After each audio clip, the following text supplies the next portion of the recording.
오늘 말씀은 사용하도록 내어주는 소유라는 제목을 가지고 함께 은혜를 나누겠습니다. 어제 담임 목사님께서 말씀해 주신 그 말씀에 이어서 이제 땅 분배가 계속 나오는데요. 갑자기 어제 말씀에는 땅 분배 이야기를 하다가 도피성 구절이 뜬금없이 삽입이 됩니다. 관심의 이동이죠. 화제의 전환입니다. 그래서 땅을 다루는 내용이지만 표면적으로는 땅을 분배하는 내용이지만 그 속에 들여다가 보면 언약을 이루신 하나님의 속성에 대해서 강조하고 계시고 결국에 사람을 놓고 하나님께서 주목하고 계신 내용임을 우리가 오늘도 계속해서 볼 수가 있습니다. 오늘도 말씀을 한 절씩 보실 때 첫 번째는 약속을 따라서 살아야 합니다. 우리 하나님을 믿는 백성들은요, 하나님이 주신 그 약속을 따라서 살아야 되어야 될 줄을 믿습니다. 1절부터 보시면 그때 레위 사람들이 족장들을 이제 부르거든요. 레위 사람의 족장들이 제사장도 부르고요. 이 당시에 이제 지도자였죠. 여호수아도 부르고요. 이스라엘 자손의 지파 족장들에게 나와서 이제 12지파 족장들을 다 앉혀놓고 이렇게 이야기를 하는 겁니다. 2절에 가나안 땅 실로에서 그들에게 말하여 이르되 여호와께서 모세에게 명령하사 우리의 거주할 성읍과 또 가축을 위해서 그 목초지들을 우리에게 주라, 이렇게 얘기를 하는 것이죠. 그러니까 3절에 어떻게 합니까? 이스라엘 자손이 여호와의 명령을 따라. 그러니까 레위 지파의 요구가 아니죠. 여호와의 명령을 따라 자기의 기업에서 이 성읍들과 목초지들을 레위 사람에게 주니라. 아멘. 그러니까 레위 사람이 말을 했다고 해서 레위 사람의 요청이나 레위 사람의 요구가 아닌 여호와의 명령이다, 이렇게 이야기를 하고 있거든요. 그러니까 레위 사람이 자신들의 뜻을 이야기하는 것이 아니라 언약을 상기시킵니다. 기억을 소환해내는 것이죠. 과거의 약속을 회상합니다. 우리는 그것을 이제 신학적인 용어로, 또 세상에서도 그런 이제 수업 과정도 있더라고요. 영어는 뇌새김 뭐 이런 말도 있는데 이걸 되새김이라고 합니다. 들었던 말씀을, 또 잊고 살았던 그 말씀을 누군가에 의한 음성에 의해서 되새김을 한다라는 얘기죠. 되새김을 합니다. 그래서 약속을 회상합니다. 이 약속은 여호와께서 모세에게 명령하사, 2절 후반부에 보면 그 내용이 나오죠. 모세에게 명령하신 그 약속을 꺼내고 이 약속대로 우리에게도 성읍과 목초지를 주세요라는 요청이 되겠습니다. 그럼 모세에게 주신 이 약속은 무엇입니까? 민수기 35장에 자세히 기록이 되어 있습니다. 센치까지 자세하게 기록이 되어 있는 것이죠. 민수기 35장 1절을 제가 읽어드릴게요. 여호와께서 여리고 맞은편 요단 강가 모압 평지에서 모세에게 말씀하여 이르시되, 그러니까 가나안 땅 정복 전쟁에 가기 전 가나안 땅을 바라보면서 하나님께서 모세에게 주신 약속을 이제 계속해서 상기하는 것이죠. 이스라엘 자손들에게 명령하여 그들이 받은 기업에서, 이 레위 지파는 땅을 분배받지 못했잖아요. 그러니까 12지파, 반지파까지 포함하면 12지파죠. 그들이 받은 기업에서 레위인에게 거주할 성읍들을 주게 하고, 또 그 성읍들을 두르고 있는 초장을 주어서 레위인들을 살게 하라, 이렇게 얘기가 됩니다. 3절에 보시니까 그들의 거처가 되게 하고 초장은 그들의 재산인 가축과 짐승들이 둘 곳이 되게 할 것이라, 이렇게 이야기를 하시면서요, 성을 중앙에 두고 동쪽으로 2000규빗, 서쪽으로 2000규빗, 남쪽으로 2000규빗, 북쪽으로 2000규빗을 측량할지니 이는 레위 지파 그들의 성읍들이 될 것이며, 어제 우리가 도피성을 봤는데요, 너희가 레위인에게 줄 성읍은 살인자들이 피하여 할 도피성으로 6성읍이요 너희가 레위인에게 모두 48성읍을 주고 그 초장들도 함께 주되. 그러니까 모세 생전에 모세를 통해서 주신 말씀이 12지파의 성읍의 동서남북, 2000규빗, 2000 규빗을 찾아보니까 히브리 원어로 암입니다. 암. 이게 암이죠. 팔.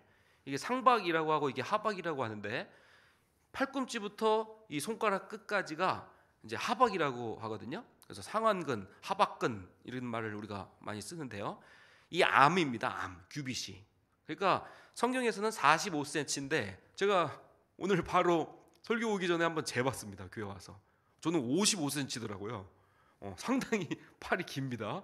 그래서 아버지가 저를 권투 선수 시키려고 했다는데 어쨌든 이게 한 규빗은 50cm로 이제 여자들도 있군요. 그러니까 여자들도 있으니까 평균치가 성경에서는 45cm로 기록된 것 같아요. 근데 곱하기 하기 쉽게 하기 위해서 그냥 5cm로 대략 잡아서 2000 규빗을 곱해 보니 1kg입니다. 1kg. 10만 cm. 1kg입니다. 그러니까 동서남북으로 1kg씩을 모든 12지파에서 48성읍을 레위지파에게 주어서 거기서 먹고 자고 의식주를 하고 그리고 목축, 제사 지낼 때 쓰는 양, 소 이런 거 목축을 해야 되잖아요. 그래서 그것들이 함께 살아갈 수 있도록 초장을 허락해 준다라고 한다는 이야기입니다. 근데 이 이야기가 레위지파의 음성이 아니라 모세에게 명령하여 주신 민수기 35장에 있는 말씀을 꺼낸다라고 한다는 것이죠. 그러니까 우리의 언어도요, 우리의 이 음성도 하나님이 주신 말씀을 먹고 그 말씀을 되새김질하고 그 말씀을 상기하고, 그래서 예수님이 2000년 전에 오셨지만 오늘도 이 설교 전에 우리가 그렇게 기도했잖아요. 교회의 사명은 사람을 살리고 제자를 삼는 것인데요, 결국에 예수 그리스도의 복음이 핵심입니다. 그러니까 복음을 증거하기 위해서 이 교회에 대한 사명은 전도적 교회, 미션적 교회, 사명적 교회가 되어야 될 줄 믿습니다. 근데 이걸 까먹고 있다는 거죠. 까먹고 있어요. 이 공기가 늘 있지만 우리가 공기를 늘 감사하고 살지는 않잖아요. 성탄절도 늘 있지만 성탄의 주님을 24시간 1년 365일 성탄의 기쁨을 누리고 살지는 않잖아요. 그러니까 성탄절에 특별히 상기하는 거죠. 그 언약을 회고하는 겁니다. 되새김하는 겁니다.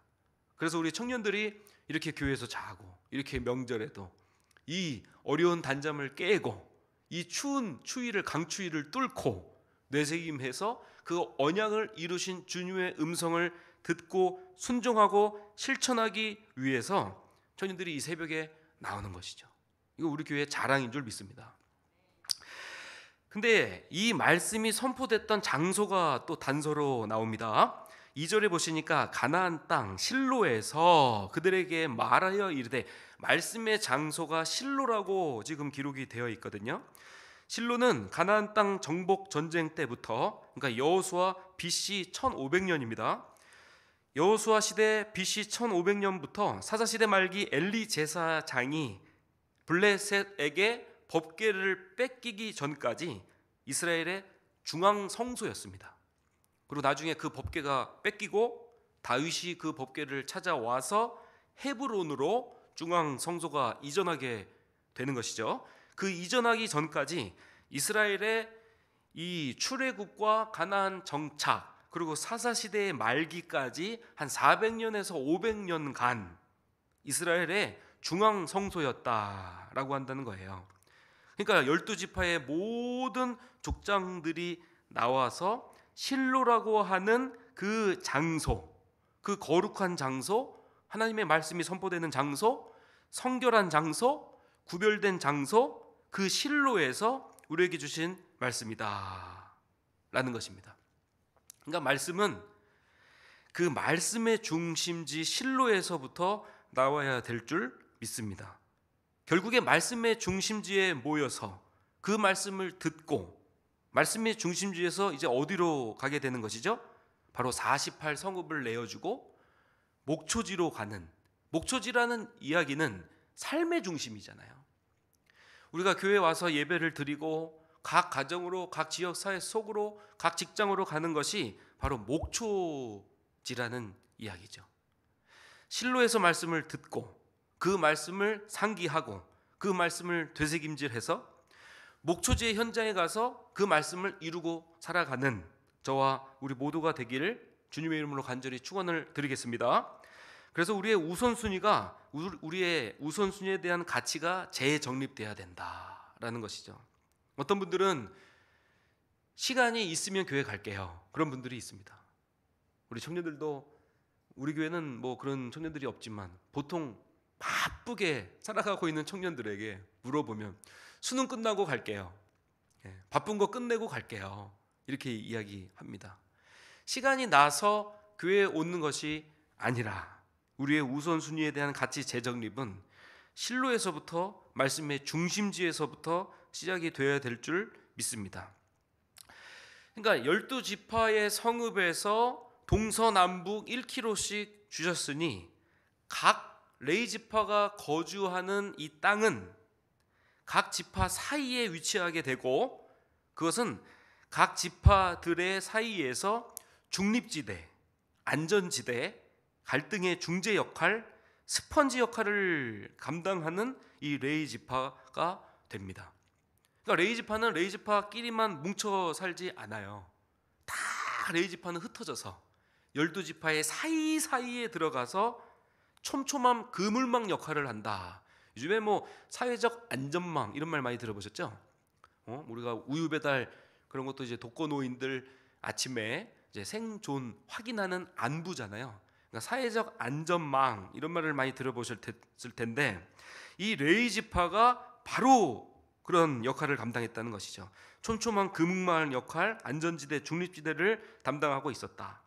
그래서 땅 분배가 어디에 살 건지를 결정하는 것이라면 이 레위지파의 오늘 본문의 말씀은 어떻게 살 건지에 대한 해답을 제공하고 있습니다. 그래서 제가 우리 청년들한테 이런 말을 해요.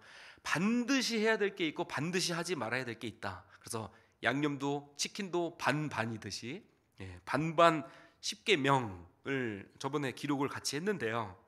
그러니까 반드시 레위지파가 해야 될 것은 이 사이사이에 들어가서 우상을 섬기지 말아야 될 것을 이야기를 하는 것이죠. 레위지파가. 그리고 반드시 우상을 섬기지 말고 하나님만을 예배하고 살아야 된다라는 것을 상기하고 되새김질하는 역할이 바로 레위지파다라는 말씀입니다. 약속을 따라서 이행하고 사는 것이 우리는 쉽지 않습니다. 그럼에도 불구하고 아까워도 내어주어야 합니다. 아까워도 내어주어야 되죠. 그러니까 레위지파 입장에서 보면 12장로들을 다 불러다 모아놓고 모세에게 약속하신 것이니 저에게 목주지를 주세요. 레위지파 입장에서 보면 땡큐죠. 축복입니다. 근데 내어준 12지파 입장에서 보면 아깝다는 것이죠. 근데 명령을 따라 이건 선택이 아니거든요. 말씀이라고 하는 것은 선택이 아니라 명령이니 아까워도 내어주어야 한다는 것이죠. 왜 아까울까요? 열심히 살았기 때문에 아깝습니다. 전쟁에서 소유했기 때문에, 쟁취했기 때문에 아깝습니다. 우리들도 신앙생활을 하시면서 아까운 분들이 많이 있습니다. 우리 청년들 스타벅스 커피를 마시고 들어와도 뭐 우리 교회는 그런 분들이 아직은 없는 줄 믿는데 예전 교회에서 보면은 항상 스타벅스 커피 마시고 자기를 위한 쇼핑을 해도 아직도 100원짜리 1000원짜리 교회 와서 성인이 그렇게 헌금하는 분들이 종종 있어요. 뭐 우리 교회는 없죠. 아까워요. 하나님께 드리는 게 아까워요. 자기는 명품을 입고 다녀도 11조 안 냅니다. 아까워요. 아까워도 하나님이 명령하신 것이니 전쟁에서 내 가족이 죽어나가고 전쟁에서 쟁취해서 이룬 그 얻은 땅임에도 불구하고 하나님이 내어주라고 하셨으니 아까워도 내어놔야 됩니다. 11조 아깝지 않은 사람이 어디 있겠어요? 헌금 아깝지 않은 사람이 어디 있겠어요? 시간의 11조는 어떨까요? 물질의 11조만이 아닌 헌신의 11조 어떨까요? 누구는 명절이라고 집에서 쉬는 여가 시간을 즐기지만 어떤 분들은요 교회 대청소하러 오셨더라고요. 월요일도 아침 해가 뜨고 중천까지 교회를 청소하신 분이 계세요. 시간의 11조, 물질의 11조, 헌신의 11조, 또 5월달 우리 중직자 투표가 있는 줄 믿습니다. 중직자가요, 이 말씀을 상기하지 않고 말씀을 실천하지 않으면요, 중범죄자가 된다고 그런 우스갯소리가 있습니다. 그러니까 우리 모두가 주님이 세우신 중직자인 줄 믿습니다. 우리 모두가 중직자인 것이죠. 아까워도, 내 소유가 아까워도 주님 앞에 그 약속을 이루신 그 주님 앞에 내 소유를 내어드리고 내 시간을, 내 열정을, 내 모든 것을 내어드릴 때 우리가 헌금 바구니 속에 내 생명까지도, 내 지성, 감성, 의지, 내 전인격까지도 나 자신을 헌금 바구니 속에 드리는 것이 바로 우리의 청지기적 삶인 줄 믿습니다. 4절 이하부터 보시면 고핫 자손이 나오는데요, 이거 번역상 그핫은 조금 나오고 고핫이 많이 나오기 때문에 우리가 고핫이라고 잘 알고 있고 동의어입니다. 고핫을 시작으로 쭉쭉쭉 해서 48개의 성읍들을 나눔의 역사로 우리가 이어지는 것을 묵도할 수 있습니다. 그래서 우리도 이 연시가 시작이 되었는데 많이 아까워하지 않고 우리의 소유를 나눠줄 수 있는 우리가 되기를 간절히 소망을 드리겠습니다. 민수기 35장에 보시니까 너희가 이스라엘 자손의 소유에서 레위에게 너희가 성읍을 떼어줄 때에는 많이 받은 자에게서는 많이 떼어주고 적게 받은 자에게서는 적게 떼어줄 것이라 각기 받은 기업의 분량을 따라서 그 성읍들을 레위인에게 줄 것이라, 이렇게 이야기하고 있거든요. 그러니까 많이 받은 사람은 많이 주셨다는 것은 많이 베풀라고 주신 것이죠. 근데 가만히 보면요, 많이 받은 사람이 많이 베풀까요? 그러진 않더라고요. 오늘도 우리 청년들하고 전도를 가는데 어떤 한 분이 300개 정도 건빵과 이런 사비로 다 사셔가지고, 건빵과 손 거울, 그거 비싸더라고요. 인터넷 들어가 보니까. 소유가 있어서 베푸는 것이 아니라 사실은 믿음이 있기 때문에 베풀고 그 마음이 있기 때문에 베풀 수가 있는 거죠. 절대 생활이 풍요로워서 그렇게 하시는 건 아닌 것 같습니다. 그래서 오늘도 그 전도 용품을, 그 베품의, 그 나눔의 손길을 가지고 우리가 전도를 하러 갈 텐데요, 그 분량을 따라서 나누라는 것이죠. 아까워도 내어줄 수 있는, 그리고 하나님께 나 자신을, 나의 생명까지도 내어드릴 수 있는 우리 모두가 되길 주님의 이름으로 간절히 축원을 드리겠습니다. 근데 아까워도 내어줄 수 있는 사람은 그러면 어떤 사람인가?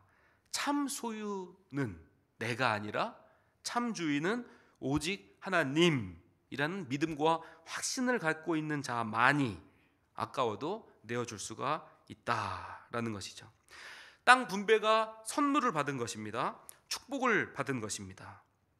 근데 이 오늘 본문의 레위 지파에게 다시 내어줌의 원리는 하나님께 바치는 형태. 그러니까 레위 사람들은 성전을 위해서 하나님을 예배하는 특수한 거룩한 무리들이잖아요. 구별됨의 무리들이잖아요. 그러니까 이것은 레위 사람들에게 바쳐졌다, 이 말은 결국에 하나님께 바쳐졌다, 하나님께 다시 축복을 하나님께 다시 바치는 형태로 선순환을 이야기하고 있는 것입니다. 하나님께서 주신 축복, 하나님께서 주신 땅의 분배, 그래서 12지파가 그 축복을 누리고 다시 하나님을 섬기는 레위 지파에게 내어드림으로 다시 하나님께 영광을 올려드리고 감사 찬양을, 내 모든 소유를 다시 하나님께 고백으로 올려드리는 모습이 바로 오늘 본문에 기록하고 있는 선순환의 모습인 것이죠. 말씀을 정리하겠습니다. 우리는 어렵고 우리는 아까워도 하나님의 말씀이 계신 곳에 그 말씀을 상기하고 그 말씀을 기억하고 그 말씀을 우리가 믿고 따라야 될 줄 믿습니다. 그 말씀은 실로라고 하는 거룩한 장소에서 이제 흘러나가게 된 것이죠. 우리도 이 거룩한 말씀, 이 말씀을 늘 붙잡고 우리의 목초지, 삶의 현장에서 하나님의 말씀이 나눔을 통해서 하나님 사랑, 이웃 사랑, 그 성경의 두 날개를 통해서 나눔을 통해서 오늘도 실천할 수 있는 저와 여러분들이 되길 주님의 이름으로 간절히 축원을 드리겠습니다. 아멘.